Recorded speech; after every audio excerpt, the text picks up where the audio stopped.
ഈ അയ്യപ്പ സേവാ സംഘം പോലുള്ള ഒരുപാട് സംഘടനകൾ, സന്നദ്ധ സംഘടനകൾ ശബരിമലയിൽ നിലയ്ക്കൽ മുതൽ അല്ലെങ്കിൽ പമ്പ മുതലൊക്കെ സന്നിധാനം വരെയൊക്കെ മുമ്പ് പലതരത്തിലുള്ള പ്രവർത്തനങ്ങൾ നടത്തിയിട്ടുണ്ടായിരുന്നു. എനിക്ക് തോന്നുന്നു കഴിഞ്ഞ കുറേ, അതായത് കൃത്യമായി പറഞ്ഞു കഴിഞ്ഞാൽ ഈ യുവതി പ്രവേശനവുമായി ബന്ധപ്പെട്ട് വന്നതിന് ശേഷം അവരെ അങ്ങനെ കാണാനില്ല, അല്ലെങ്കിൽ അവിടെ നടത്തുന്ന സന്നദ്ധ പ്രവർത്തനങ്ങളൊന്നും ഒരു പ്രകടമായിട്ടുള്ളൊരവസ്ഥയിലേക്ക് എത്തുന്നില്ല. അതെന്തായിരിക്കും അതിൻ്റെ കാരണം എന്ന് പറയുന്നത്? ഇതിൻ്റെ കാരണം ഞാനും അതിശയിച്ചിട്ടുണ്ട്. എൻ്റെ മുത്തച്ഛൻ എൻ ഗോപാലക്കുറുപ്പ് എന്ന് പറഞ്ഞ ആളാണ് കോട്ടയത്തെ അയ്യപ്പ സേവാ സംഘത്തിൻ്റെ സ്ഥാപകരിൽ പ്രധാനപ്പെട്ട ഒരാളായിരുന്നു. തിരുനക്കര അമ്പലത്തിൻ്റെ സൈഡിൽ ഒരു ഓഫീസ് തുറന്ന് അദ്ദേഹമാണ് അവിടെ കുറേ നാൾ ഇതിൻ്റെ എല്ലാം നടത്തിയിരുന്നത്. എന്നെ കുട്ടിയായിരിക്കുമ്പോൾ 6 വയസ്സുള്ളപ്പോൾ അദ്ദേഹം ശബരിമലയിൽ കൊണ്ടുപോയിട്ടുണ്ട്.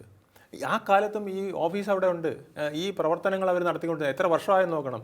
ഏതാണ്ട് 19 വർഷത്തിൽ കൂടുതലായിട്ട് അവിടെ ഈ സംവിധാനം പ്രവർത്തിക്കുകയാണ് അയ്യപ്പ സേവാ സംഘത്തിൻ്റെ. ആ അയ്യപ്പ സേവാ സംഘത്തിനെ പോലും മാറ്റിയിരിക്കുന്നു. സേവാ സമിതി എന്ന് പറഞ്ഞ് വേറുന്നുണ്ട്. പിന്നെ അവിടെ പല വിധത്തിലുള്ള സംഘടനകൾ ഈ വരുന്നവർക്കെല്ലാം ഭക്ഷണം സൗജന്യമായിട്ട് കൊടുക്കും.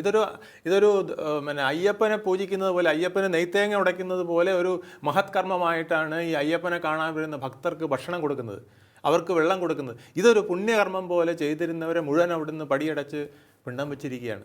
ഒറ്റ കാരണം പറഞ്ഞുകൊണ്ടാണ്, ഇതെല്ലാം RSSകാരാണെന്ന് പറഞ്ഞുകൊണ്ടാണ്. അപ്പോൾ എല്ലാ ഭക്തന്മാരെയും ഒരൊറ്റ കൊട്ടേഷനകത്ത് കൊണ്ടുവന്നിട്ട് അട്ടിച്ച് പുറത്തിറക്കി. എന്തിനു വേണ്ടിയാണെന്നറിയാമോ? അവിടെ മോഷണം നടത്തുമ്പോൾ മറ്റാരും അവിടെ നിൽക്കാൻ പാടില്ല, അതിനാണ് അത് നടത്തിയത്. അവിടെ ഈ സ്വർണ്ണക്കൊള്ള നടക്കുമ്പോൾ മറ്റൊരു മനുഷ്യൻ അവിടെ പാടില്ല. കള്ളന്മാരായ കുറച്ച് പിന്നെ ദേവസ്വം ബോർഡ് ഉദ്യോഗസ്ഥരും പിന്നെ അതിൻ്റെ പ്രമാണിമാരും മാത്രമേ കാണാവൂ. പിന്നെ ഉണ്ണികൃഷ്ണൻ പോറ്റിയെ പോലെ ഇത് തോളിച്ചുവന്നുകൊണ്ട് പോകാനുള്ളവരെ കാണാവൂ. അയ്യപ്പ സേവാ സംഘം പാടില്ല, മറ്റ് സംഘങ്ങൾ പാടില്ല, സേവകർ പാടില്ല, കർസേവകർ പാടില്ല, ആരും പാടില്ല.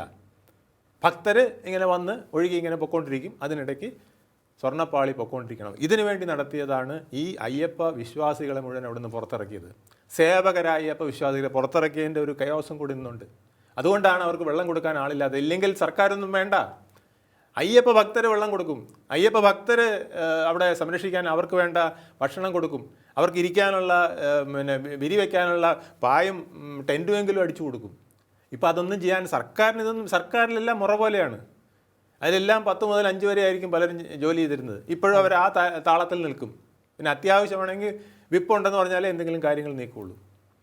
അപ്പോൾ ഇതെല്ലാം കുഴപ്പത്തിലാക്കി പലതും അവിടുന്ന് അടിച്ചു മാറ്റി എന്നുള്ളതാണ് ഇപ്പോൾ നമ്മുടെ SIT കണ്ടെത്തിയിരിക്കുന്നത്.